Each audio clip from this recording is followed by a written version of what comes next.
So I think about that idea of a circle, that life is a circle. And then I try to break it down, and I try to break it down more than just life, but what happens in 10 seconds? Is it the same thought repeated over and over and over again? And then I ask the question, what is the impact of that thought being repeated over and over and over again? What is it that happens that if I'm in a conversation about whatever the idea is, and I'm speaking the same thing over and over and over again, and I start to realize as I do that it's a habit. And I've not done anything to question, what am I thinking? Why am I thinking it? What is the impact of that? And then I think back, well, Lee, it's your karma. You know, every time I was brought up, once I got into the spiritual movement, once I moved outside of Catholicism and I started to explore, this idea of karma kept coming up because when growing up as a Catholic in the 50s and 60s and early 70s, we never heard that word. We heard the word sin. We heard the sin, and we had a definition of venial sins. Those were the little ones. And then there was the mortal sins. And I really never understood something about the mortal sin, because if I murder someone, it's a mortal sin. But if I eat meat on Friday, it's a mortal sin as well. And here I am, and now, back then I wasn't, but now I'm a vegan. So I guess I'm a saint. That's why the commandment was created in the first place. And it never was a commandment. It was just a way of thinking. And we're taught to believe it, and it had to be right because we were taught that. So today I want to go into the series that I'm about to do, the 12 Laws of Karma. And when I'm looking at the 12 Laws of Karma, we're going to start off with the first law. And that first law is simply this. It's the great law. It is, as you sow, you shall reap. It's really quite simple. As you sow, you shall reap. So let's go and explore, what is karma? First thing is, karma is a word in Sanskrit.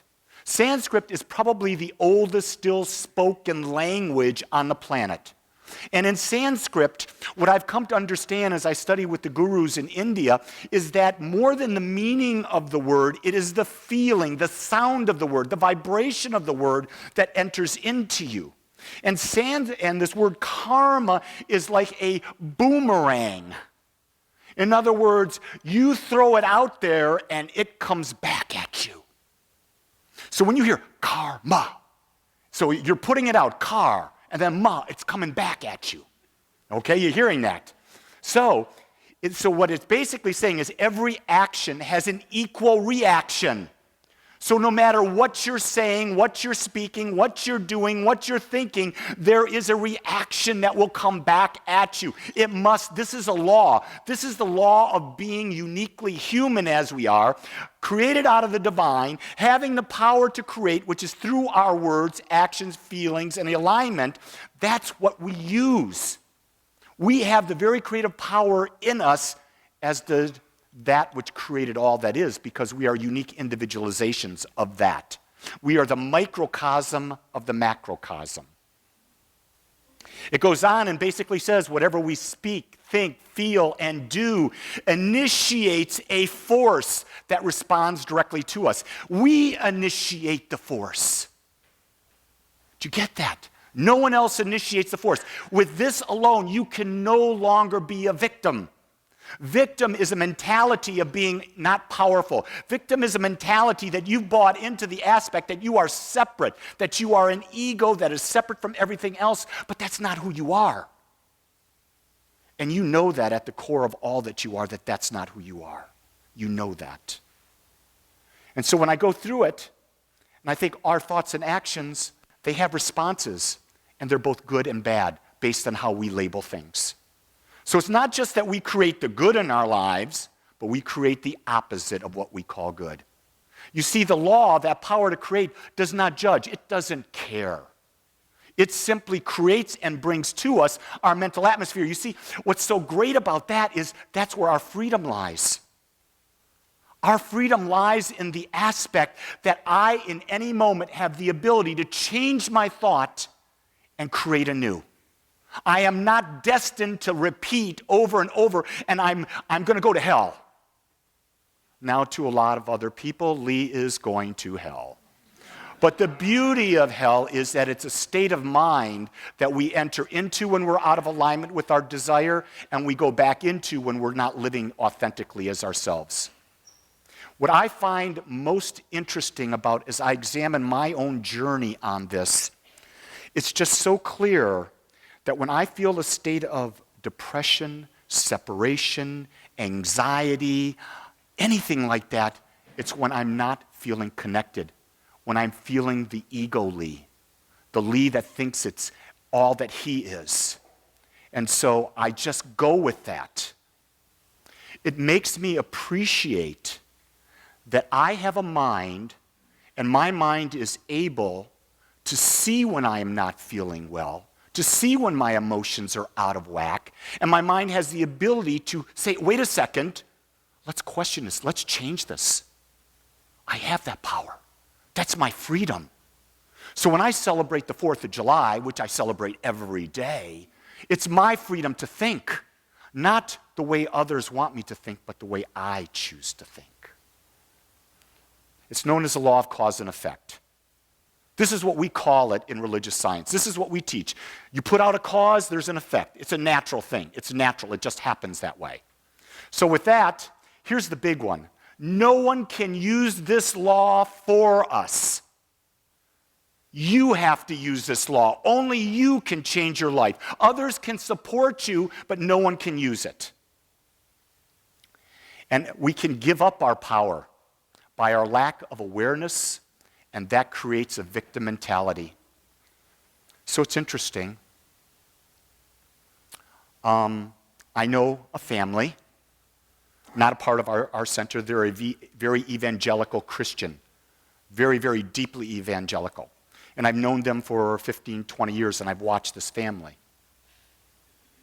And it's a family that professes the Bible, and yet you can hear the yelling and the screaming at each other through the walls of their home. And in that home, the mother was divorced with a child, got pregnant, married, got divorced, verbally abusive, remarried, 2 more kids, verbally abusive still. Oldest daughter, beautiful. What happens? Gets pregnant. Gets married, about to get divorced, repeating the exact same pattern of the mother. Do you see what's happening? Is that by not thinking for yourself, the energetic around you has molded you to respond in a way. This is where parents have an impact until the child wakes up and says, I'm not going to be like that anymore. And so the daughter, until she wakes up, is destined to continue in that process because she hasn't questioned, and the law that's out there simply takes the mental atmosphere that she is, which she's reflecting of the atmosphere that she brought up, and it will continue. Now the baby daughter, what's going to happen to the daughter? Until something changes, that's going to be the atmosphere that's brought into the world. And what's the experience going to be? The circle again, right? The question is, we got to break the circle. When the circle's not moving us in the right direction, we got to stop and say, no more. What I'm doing now is no longer serving me.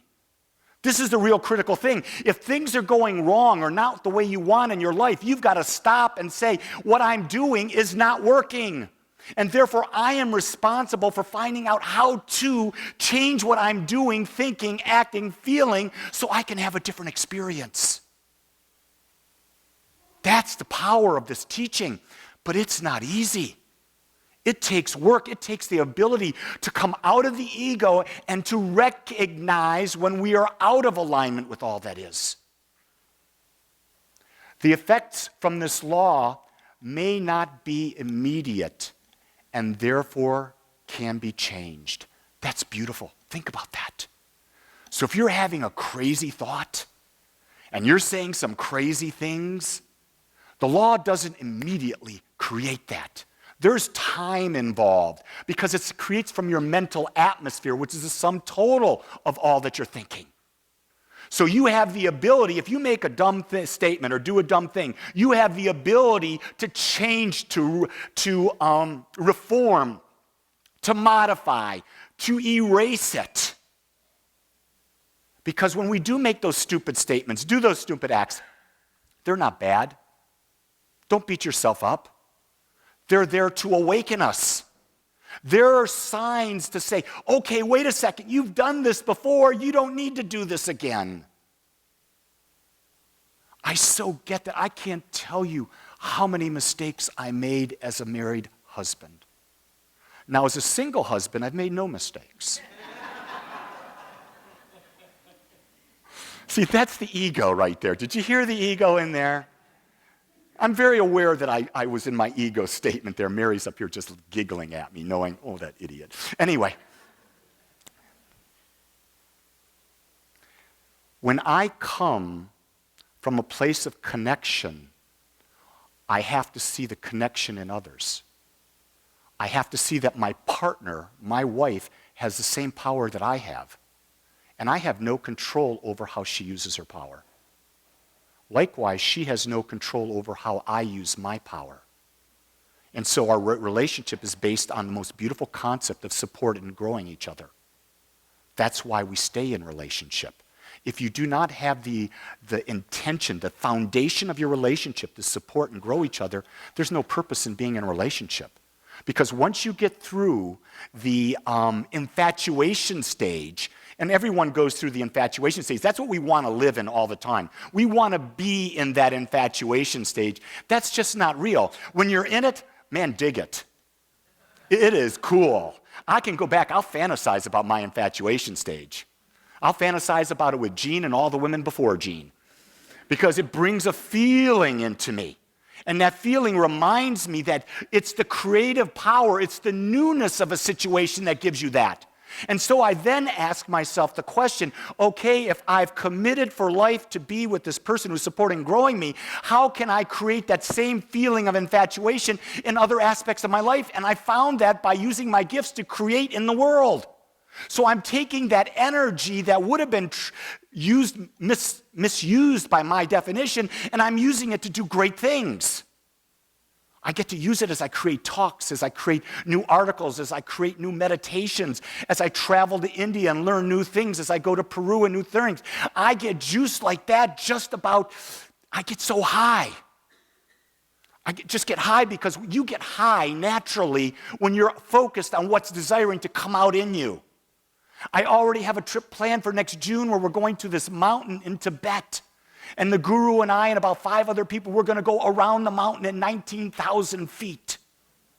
Think about how cool that is. Now, a lot of people don't want to do that, but that juices me. Because I'm going to be so high. And I'm going to be with other spiritual beings that are on the same type of journey. And we're going to be up there with no human, we'll have clothes on, no cell phones, no conveniences, no toilets, no running water, no electricity, no anything. And what I know, it's going to be like being in heaven. Because what we've done in our humanness, we've said we have to have that to feel good. What I believe that all we need to have is our connection. And when we have that connection and we are centered from our heart, everything works. Everything works. So when we look at this law is a law of freedom. It's a law of bondage. You can be real free with it, or it can bond you. And guess what? It's your choice. This is the most difficult thing to accept when you embrace spirituality. True spirituality is that there is a power in you that responds to the nature of your thoughts, your words, your actions, and your feelings. And only you can use this power to change your life. I invite you to question, am I using it for my greatest good? Or have I settled and have I become comfortably numb? I want to thank you for joining us today. I'm so grateful that you took your time to watch or listen to this message. If you found this message beneficial, I would ask that you go to our website, agapecsl.com. Once there, click on the donate button and experience the joy of conscious and purposeful giving. Or if you would like, text your gift by simply dialing 972-532-6976. It is through your gifts that we are able to bring this message to you in the world. I would ask that if you like this message, to please subscribe to my YouTube channel under my name, Lee Wolak. Again, I want to thank you for joining me in the Agape community as we learn how to better self-love through conscious living.